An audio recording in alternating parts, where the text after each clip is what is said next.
and welcome back to New Rockstars. I'm Jessica Clemons. Recently, Entertainment Weekly revealed some new photos of Thunderbolts, Asterix, and Daredevil Born Again. Both are very sketchy little interviews. Thunderbolts are doubling down now on Taskmaster just not being there or dying earlier in the film, and Wilson Fisk has become the Daredevil we need. You need to back off. But really, let's just get into all of it. On December 16th, Entertainment Weekly releases 2025 preview interviewing actors, showrunners, directors, and writers looking ahead to 2025's movies, TVs, and more. One of which they talked with Julia Louis-Dreyfus for their exclusive interview for the Thunderbolts. And before you ask, yes, they asked her what that asterisk meant, and no, she did not tell them. However, this interview does reveal some hidden gems that can give Thunderbolts great notes to look forward to. One of the biggest and quickest giveaways is 3 new, never-before-seen images revealed throughout the Entertainment Weekly article with no sight or mention of Taskmaster. Taskmaster is on the cover of the poster. We see her in the earlier fight scenes tussling with ghosts in the trailers, but then we never see her again. She's not part of the caravan in the desert or in the fight in New York or in this new image of the gang tied up and Bucky on the phone, which offers the question,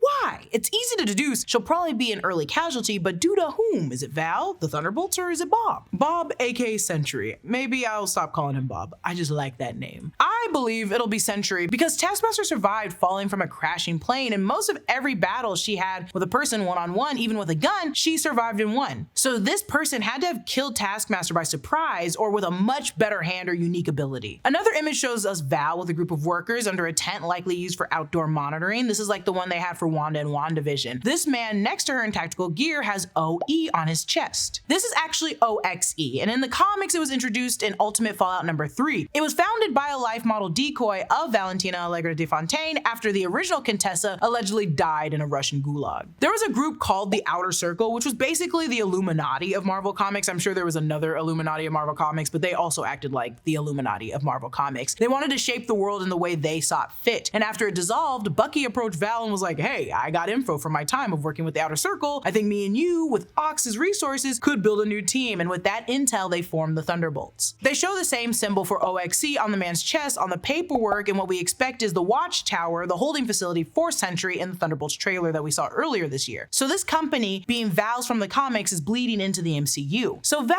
owns this tactical team, the Watchtower, and Sentry, while also occupying the Thunderbolts, which feels a little confusing when she's also the head of the CIA. However, I think this will all be answered in the movie. In the interview with Entertainment Weekly, they go down a rabbit hole on how Val's backstory and plan will also be revealed. For those of you that don't know, Val first popped up in Falcon and the Winter Soldier to recruit John Walker, and then at the end of Black Widow to recruit Yelena. Later, she appeared in Wakanda Forever as the new head of the CIA, and with that new power, arrested her ex-husband Everett Ross, showing us there's no limit to what she'll do to get what she wants. One of those things was acquiring vibranium for the United States. Thank God she didn't actually get it. Now, the interview goes on to say fans will see some of her rich history in the comics that hasn't been seen on screen yet, finally brought to life. They also say you're gonna get a better understanding of why she behaves the way she does. To me, that speaks more volumes about her comic book company, OXE or Ox for short, I guess, coming into the MCU than her actual origin. Not much of her history or origin is really explained in the comics. Sleeper agents formed her family and she always played a different part. I personally feel like most of her character was created to benefit Nick Fury. However, Marvel does like to take snippets from the comics, even though they tweak a lot of it, you know what I mean? The new Thunderbolts comic run features Bucky, Yelena, and Red Guardian working for Valentina. Though it's not exactly the same as the film coming out, some similarities could tie into what they said in the interview. For example, they feature a party in issue number 2 of that Thunderbolts comic line, similar to the one we've seen in the trailers. After learning Red Skull's fortune is being transferred to the Hellfire Club overseen by Kingpin, they then go in undercover. I think the same is happening here, but instead of villains, it's billionaires reaping the benefits from the artifacts from the Battle of New York. The man they're trying to seize here could be Kingpin. In that issue, Yelena even tells Bucky not to trust Valentina.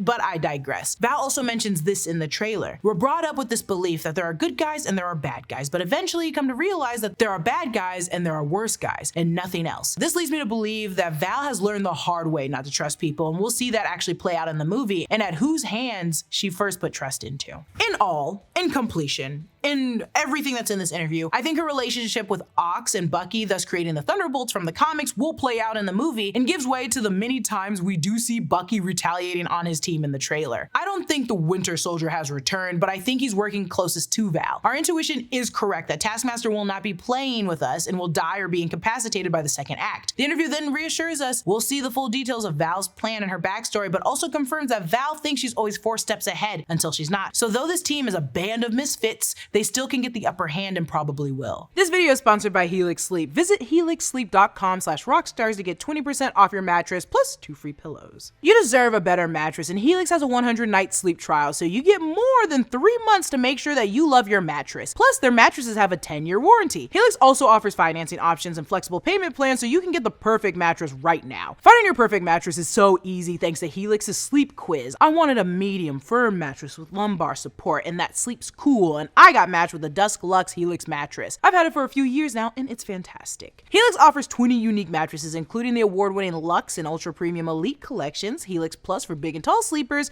and the Helix Kid mattresses. Plus, Helix delivers your mattress right to your door with free shipping in the US. The mattress comes rolled up in a box and is super easy to set up yourself. I love my Helix mattress, and I think you would too. If you're looking for a new bed, check out Helix Sleep. You can click the link below or go to helixsleep.com/rockstars to get 20% off your Helix mattress plus 2 free pillows. The second interview was with Daredevil Born Again showrunner Dario Scardapane. This show has been my most anticipated of Marvel's 2025 docket, and we've spent a lot of time in interviews and revealed set photos to give us the same kind of information that we get in this interview. The interview is great, but a lot of the same stuff and less delicious as our Thunderbolt photos and interview was. Entertainment Weekly gave us 3 Daredevil photos, one with Daredevil in what I assume is Muse's lair. We saw a snippet of him beating his butt in the same place in the Marvel Look Ahead trailer. Behind him is this painting like a self-portrait of the Muse. It has the Jean-Michel Basquiat kind of 3-pointed crown above his head. The face is wailing and the eyes are dark, and this is clearly, yes, a self-portrait. Another photo of Kingpin on top of the building looking down at the city like Daredevil's known to do. And lastly, there's a photo of Matt and Karen outside, which I assume may be a courtroom chatting. In this interview, they discussed the past tragedy of learning Netflix's Daredevil wasn't getting a 4th season. Then the surprising pickup from Disney, how it originally was a legal procedural show that they brought back to an action-based New York crime story. And a reminder that they did not plan to have Foggy or Karen in that series, but they returned following the creative overhaul, which I understand, wanting to create something so far from the original material so it doesn't confuse people, but the Netflix Daredevil was just so good. I do think we use Karen and Foggy as a crutch a lot of the times, but they're a needed crutch for Daredevil. It's his Aunt May and it's his family that helps him when the lines blur between his faiths and his values. I think he really needs Karen and Foggy to actually become Daredevil, and without them,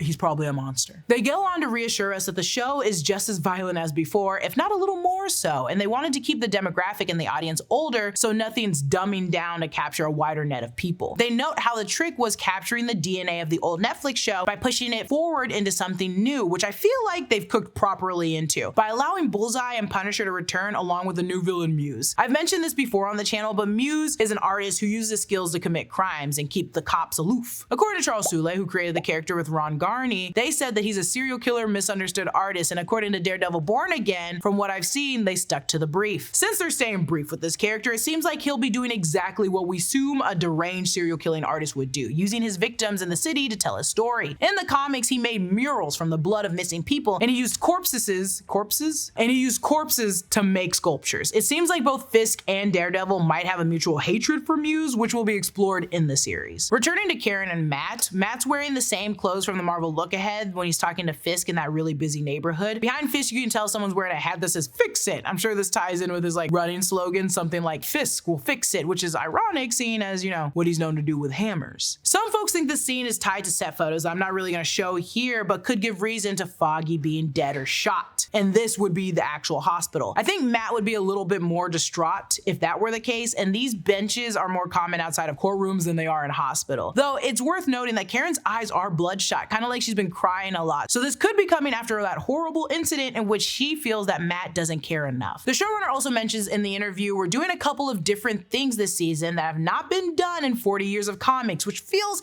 insane, right? Does he mean Daredevil comics, or is he talking about comics in general? Because that's a vague, wide net if it's comics in general. The idea of capturing something on screen that hasn't been done in the comics isn't actually that new. There are just some cinematic things that look better as like moving images, like Kingpin repeatedly slamming someone's head in a door until they're decapitated. It makes you wonder what they're talking about here, because there's a lot of things that have been done in the comics, right? The only thing I could imagine happening that hasn't been featured in the comics may be that Fisk is actually right. If what Val said is true, true there are bad people, then there are worse people. Would that negate Kingpin's actions? Is he our Adrian from Watchmen? I don't know, and I don't think so. I'm just brainstorming what is possible and what's impossible, and I think Fisk being right is something that we don't really see in the comics. Thunderbolts opens in theaters May 2nd, 2025, and Daredevil Born Again premieres on Disney Plus Tuesday, March 4th. Oh my God, Spring Awakening.